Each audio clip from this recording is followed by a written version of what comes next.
நேற்று இரவு மொஹிதீன் யாசின் இல்லத்தில் நடைபெற்ற பெரிகாத்தான் நேஷனல் கட்சி தலைவர்கள் கூட்டத்தில் பாஸ் கட்சி தலைவர் அப்துல் ஹடி அவாங் கலந்து கொள்ளாதது கட்சி விரைவில் கூட்டணியை விட்டு வெளியேறக்கூடும் என்பதற்கான அறிகுறியாக இருக்கலாம் என்ற ஊகங்களுக்கு வழிவகுத்துள்ளது.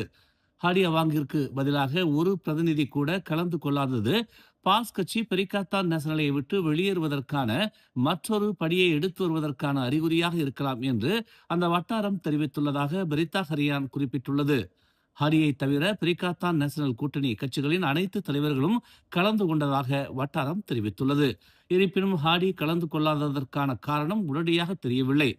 கடந்த மாதம் பெர்லிஸில் ஏற்பட்ட அரசியல் கொந்தளிப்புக்கு பிறகு மந்திரி பசார் பதவி பாஸ் கட்சியிலிருந்து பசாத்துவுக்கு மாறுவதற்கு வழிவகுத்த பின்னர் பாஸ் மற்றும் பசாத்து கட்சிகளுக்கு இடையேயான உறவுகளில் சிக்கல் ஏற்பட்டுள்ளதாக அரசியல் வட்டாரத்தில் பேசப்படுகிறது. மேலும் செய்திகளை தெரிந்து கொள்ள தமிழ் மலர் இணையதளம், தமிழ் மலர் செயலி மற்றும் மலர் டிவி யூடியூப் சேனலை வலம் வாருங்கள். எங்களோடு இணைந்திருக்க மலர் டிவியை பதிவு செய்து கொள்ளுங்கள். உறவுகள் மகிழ்ந்திட விருப்பம் மற்றும் பகிர்வு சேவையை சொடுக்கிடுங்கள்.